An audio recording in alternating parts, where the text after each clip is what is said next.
حضرت عیسیٰ علیہ السلام تشریف لائیں گے تو سب سے پہلے فجر کی نماز امام مہدی علیہ الرضوان کے پیچھے پڑھیں گے، جبکہ مرزا قادیانی کے پیچھے تو کسی بزرگ نے بھی نماز نہیں پڑھی، یہ جائے کہ اللہ کا نبی اس کے پیچھے نماز پڑھے۔ یہ بدبخت تو خود نماز کا بھی اہتمام نہیں کرتا تھا، اور نماز پڑھتا تھا تو نماز منہ میں پان رکھ کے نماز پڑھتا تھا۔ اس بدبخت کو سرے سے نماز کا ہی پتہ نہیں تھا۔ تو اس طریقے پر پھر حضرت امام مہدی علیہ الرضوان حضرت عیسیٰ علیہ السلام کے ساتھ مل کر دجال کو قتل کریں گے۔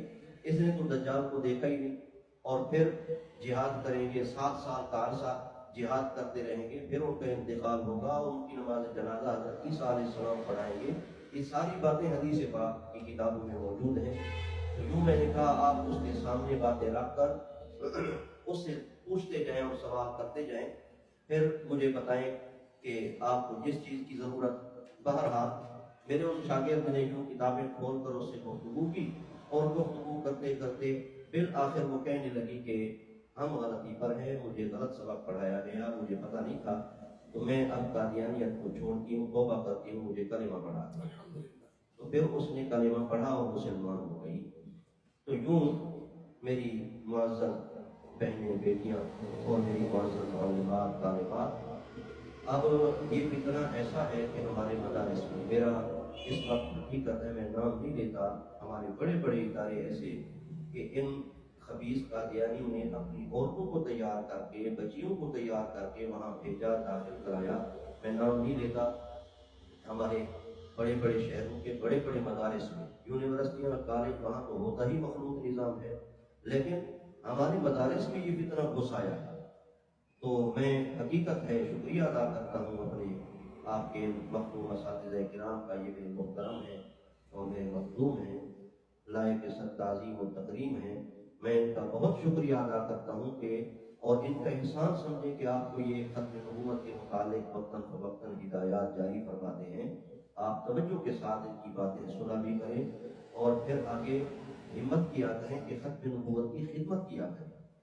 میں خواتین کو جہاں بھی جاتا ہوں سمجھاتا ہوں کہ تم بازار کی زینت نہیں ہو، تم پارکوں کی زینت نہیں ہو، اور تم باہر ملکوں کی سیر تفریح کرنے والی نہیں ہو۔ اللہ نے تمہیں مقام دیا ہے، نبیوں کو خواتین نے پیدا کیا ہے، نبیوں کو خواتین نے جنم دیا ہے۔ اللہ کے نبی، نبوت اور رسالت کتنا اونچا منصب ہے، اور کتنے اللہ کے ولی گزرے ہیں۔ حضرت پیران پیر شیخ عبد القادر جیلانی رحمۃ اللہ علیہ، حضرت خواجہ معین الدین چشتی اجمیری رحمۃ اللہ علیہ، حضرت خواجہ بہاؤالدین زکریہ رحمۃ اللہ علیہ، بڑے بڑے بزرگ، حضرت علی حجویری رحمۃ اللہ علیہ، آخر ان کی بھی مائیں، تو ماؤں نے بڑے بڑے ولی پیدا کیے ہیں، بڑے علماء پیدا کیے ہیں۔ تو آج کی خواتین وہ اس دنیا کی ظاہری چمک دمک کو دیکھ کر وہ ادھر جا رہی ہیں، لیکن جو کام کرنے کا ہے اس کی طرف متوجہ نہیں۔ دین میں، اسلام میں عورتوں کا شانہ بشانہ خدمت کا کام رہا ہے۔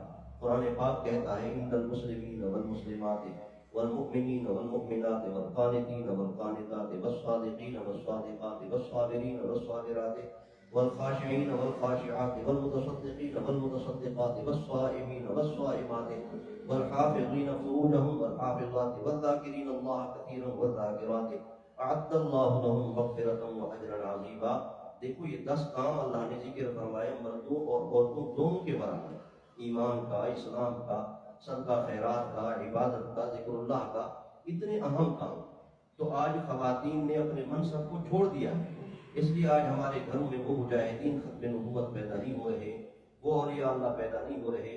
تو جہاں ختم نبوت کا آپ کو یہ پیغام دیا جا رہا ہے تو اس کی وساطت سے میں یہ گزارش کر رہا ہوں کہ شرعی پردہ سنبھالتے ہوئے اپنے اس منصب کو سنبھالیں اور بچیوں کی صحیح تربیت کریں۔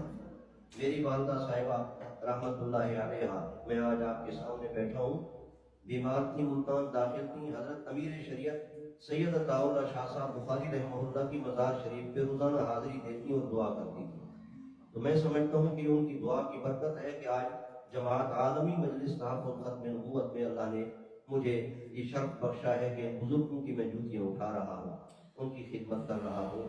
تو آپ بھی ان ختم نبوت کا کام کرنے والوں کی خدمت کیا کریں اور ان سے یہ باتیں سنا کریں۔ جتنی باتیں کہیں سنی گئی ہیں میں زیادہ وقت نہیں لیتا۔ اللہ تبارک و تعالیٰ ہم سب کا آنا مل بیٹھنا اور یہ باتیں سننا اپنی بارگاہ میں قبول و منظور فرمائے. وآخر دعوانا الحمدللہ رب العالمین. دعا فرما دیں. اللہم صلی علی سیدنا محمد النبی الأمی وآلہ وبارک وسلم. ربنا آتنا فی الدنیا حسنۃ وفی الآخرۃ حسنۃ وقنا عذاب النار. یا اللہ، آج مبارک دن ہے، سید الایام ہے، اور اس کی ہر ہر گھڑی قبولیت کی ہے. یا اللہ، یہ خوش قسمت میری معزز معلمات، طالبات، بچیاں، بیٹیاں آج پس پردہ بیٹھ کے حضور کی ختم نبوت کی باتیں، دین کی باتیں سماعت فرما رہی ہیں. یا اللہ، حضور صلی اللہ علیہ وسلم کی جو ہے اس مبارک مجلس کو اپنی بارگاہ میں قبول و منظور فرما. یا اللہ، ہمیں مرتے دم تک حضور کی ختم نبوت کی خدمت کرنے کی توفیق عطا فرما. یا اللہ، اس ادارے کو قیامت تک آباد و شاد فرما.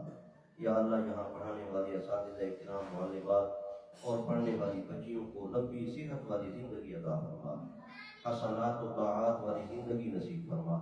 یا اللہ، ان کی جملہ ضروریات کا غیر کے پردے سے تکفل فرما. یا اللہ، ہماری جتنی بھی معزز خواتین تشریف فرما ہے ان کی ہر قسم کی پریشانی دور فرما، گھروں میں اطمینان اور سکون نصیب فرما، قرآن پاک کی تلاوت اور ذکر اللہ کی سعادت نصیب فرما. یا اللہ، ہمیں بار بار حرمین شریفین کی حاضری نصیب فرما. یا اللہ، روضہ رسول صلی اللہ علیہ وسلم کی اور بیت اللہ شریف کی حاضری نصیب فرما. یا اللہ، ہمارا خاتمہ ایمان پر فرما. یا اللہ، ہمیں رزق عطا فرما اور ہمارے رزق میں، ہماری عمر میں، صحت میں برکت عطا فرما، عافیت والی زندگی